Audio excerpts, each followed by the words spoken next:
وَلَقَدْ يَسَّرْنَا الْقُرْآنَ لِلذِّكْرِ فَهَلْ مِن مُّدَّكِرٍ۔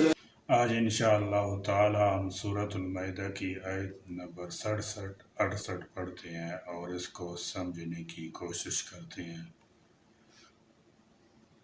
اعوذ باللہ من الشیطان الرجیم، بسم اللہ الرحمن الرحیم۔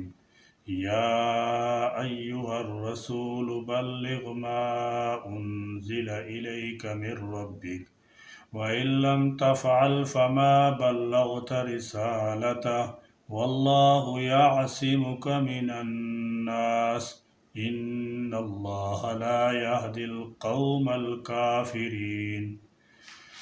یا ایہا الرسول، اے رسول، بلغ پہنچا دیجئے، ما انزل جو نازل کیا گیا، الیک آپ کی طرف، من ربک آپ کے رب کی طرف سے، وَإِنْ اور اگر لم تفعل آپ نے ایسا نہ کیا، فما بلغت تو نہ پہنچایا آپ نے، رسالت اس کا پیغام۔ اس سے معلوم ہوا کہ رسول اللہ صلی اللہ تعالی علیہ وسلم پر اللہ کی طرف سے جو احکام نازل ہوئے، آپ صلی اللہ علیہ وسلم نے انہیں بے کم و کاس امت تک پہنچا دیا۔ ایسا نہیں ہوا کہ آپ صلی اللہ تعالی علیہ وسلم نے اس کا کوئی حصہ چھپا دیا ہو، جیسا کہ روافض کا عقیدہ ہے، ورنہ نعوذ باللہ آپ صلی اللہ تعالی علیہ وسلم کو کار رسالت انجام دینے میں کوتاہ ماننا پڑے گا۔ سیدہ حضرت عائشہ رضی اللہ تعالی عنہا فرماتی ہیں کہ جو شخص یہ گمان کرے کہ نبی صلی اللہ علیہ وسلم نے کچھ چھپا لیا، اس نے یقیناً جھوٹ کہا۔ اور سیدنا حضرت علی رضی اللہ تعالی عنہ سے بھی جب سوال کیا گیا کہ آپ کے پاس قرآن کے علاوہ وحی کے ذریعے سے نازل شدہ کوئی بات ہے، تو انہوں نے قسم کھا کر نفی فرما دی اور فرمایا، الا فہمن یعطیہ اللہ رجلا، البتہ قرآن کا فہم ہے جسے اللہ تعالی جل شانہ کسی کو بھی عطا فرما دے۔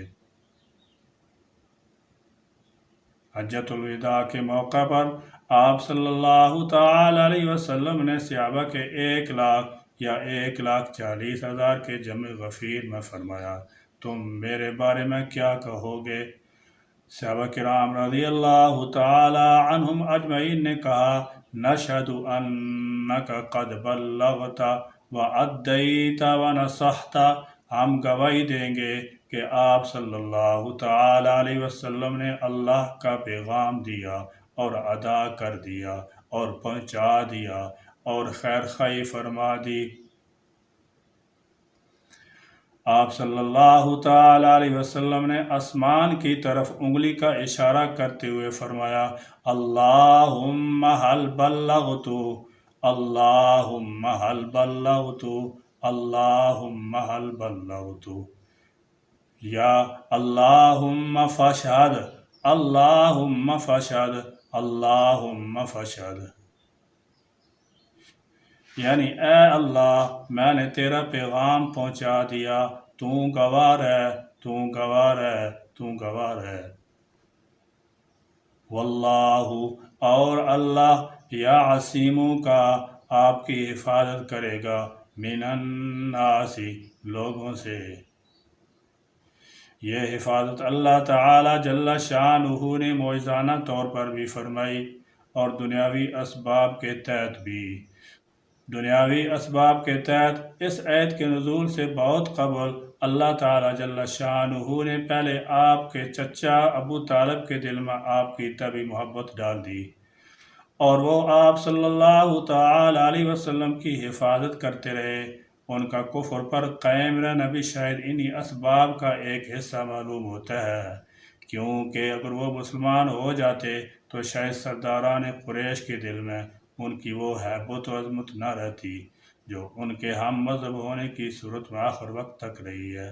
پھر ان کی وفات کے بعد اللہ تعالیٰ جل شانہ نے بعض سرداران قریش کے ذریعے پھر انصار مدینہ کے ذریعے سے آپ صلی اللہ تعالی علیہ وسلم کا تحفظ فرمایا۔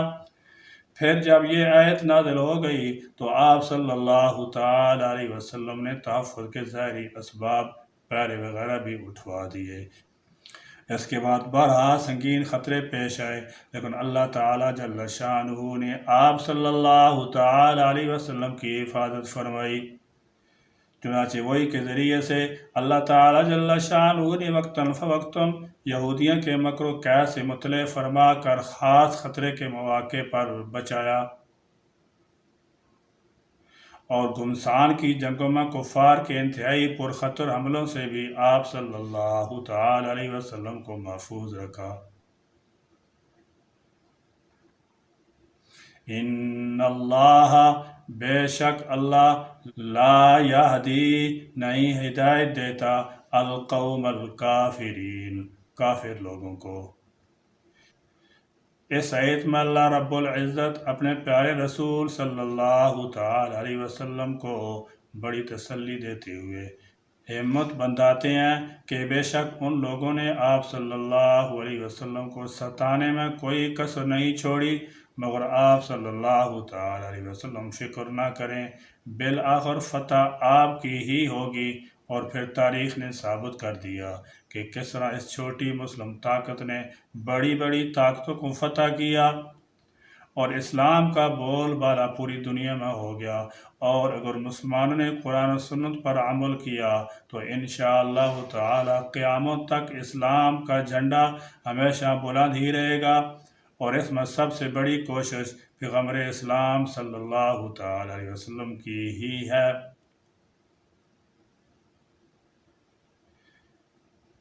جنہوں نے سختیاں برداشت کی مگر ہمت نہ ہاری، پہلے مکہ کے انتہائی اکھڑ، جاہل اور وحشی لوگوں سے واسطہ پڑا، پھر مدینہ میں آ کر کافر، فاسق اور منافقین سے نمٹنا پڑا۔ آخر نبی صلی اللہ تعالی علیہ وسلم بھی تو انسان ہی تھے، اس لیے کئی دفعہ آپ صلی اللہ علیہ وسلم کو رب العالمین نے تسلی دی کہ آپ بالکل گھبرائیں نہیں، اللہ تعالیٰ کی پوری پوری مدد آپ کے ساتھ ہے۔ کوئی شخص، کوئی جماعت یا قوم آپ کا کچھ نہیں بگاڑ سکتی۔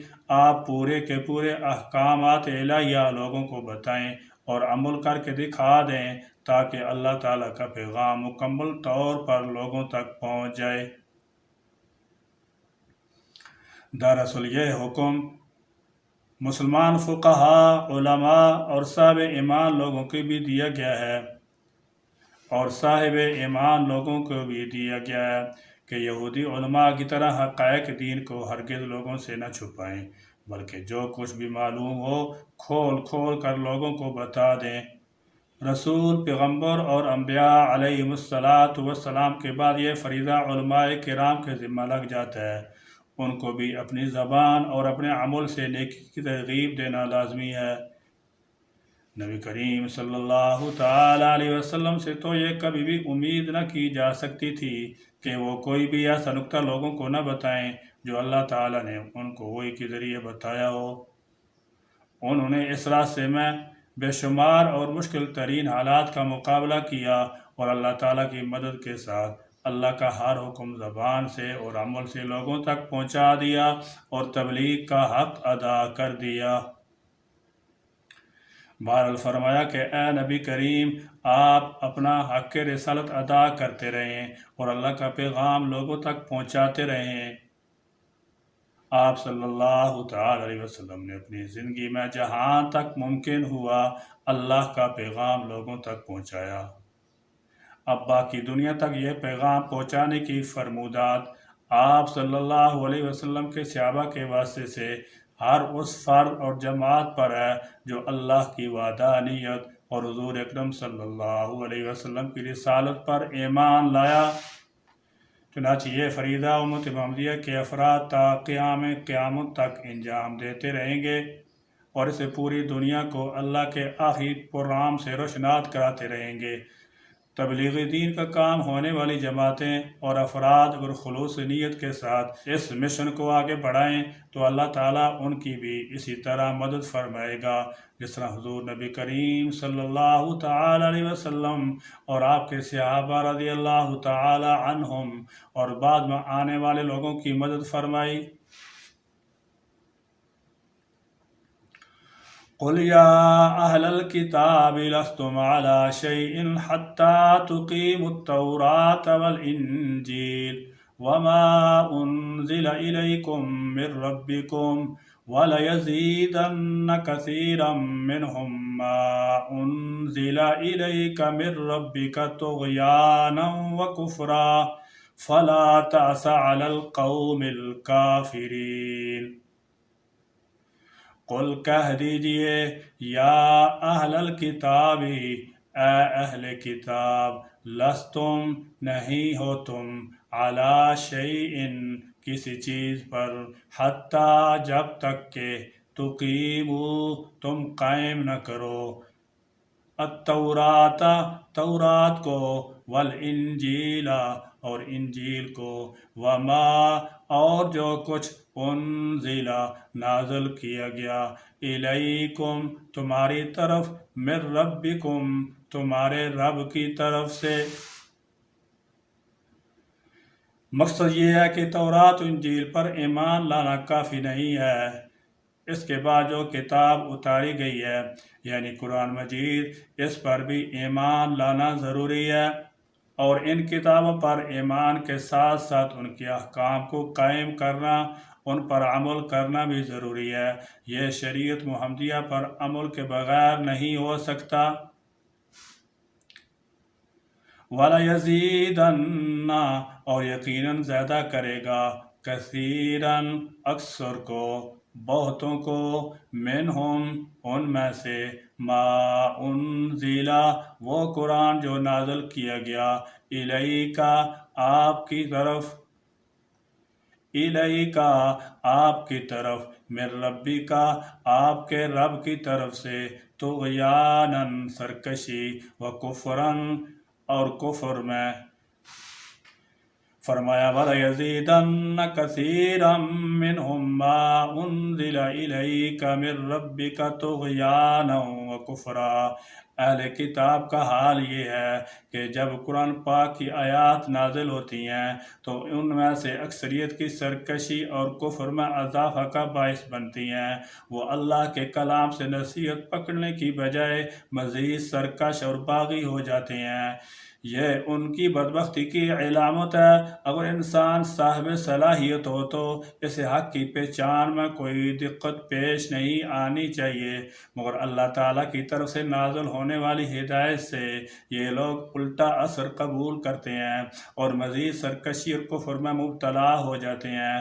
فرمایا فَلَا تَعْسَ عَلَى الْقَوْمِ الْكَافِرِينَ، اے پیغمبر علیہ السلام اہل کتاب کی اس روگردانی پر افسوس نہ کریں، آپ صلی اللہ علیہ وسلم اپنا فریضہ ادا کرتے رہیں اور ان کی ہدایت کے لیے پریشان نہ ہوں۔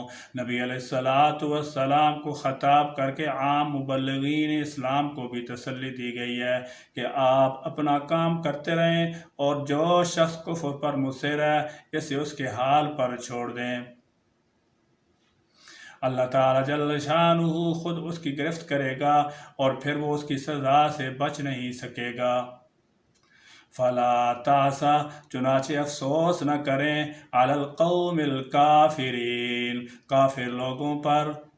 اس آیت میں اللہ تعالیٰ جل شانہ نبی کریم صلی اللہ تعالی علیہ وسلم کو حکم دیتے ہیں کہ اہل کتاب کو سمجھا دو کہ جب تک تورات و انجیل اور دوسری آسمانی کتابوں کو تم اچھی طرح سمجھ کر ان پر عمل نہیں کرتے تمہاری کوئی حیثیت نہیں۔ اگر تم ان کتابوں کو اچھی طرح غور سے پڑھو تو نبی اکرم صلی اللہ تعالی علیہ وسلم پر ایمان لانا تمہارے لیے بے حد آسان ہو جائے گا، کیونکہ تمہاری کتابوں میں بھی وہی احکام ہیں جو قرآن پاک میں نازل کیے گئے ہیں، کیونکہ وہ خود اپنی کتابوں سے بالکل غافل ہیں۔ اس لیے جیسے جیسے آپ ان کو توحید اور ہدایت کی باتیں بتاتے ہیں وہ اور بھی زیادہ سرکشی اور نافرمانی کا اظہار کرتے ہیں۔ آپ صلی اللہ تعالی علیہ وسلم ان کی سرکشی، ہٹ درمی اور نافرمانی پر بالکل افسوس نہ کریں۔ اہل کتاب کی یہی خامی آج مسلمانوں پر بھی صادق آتی ہے۔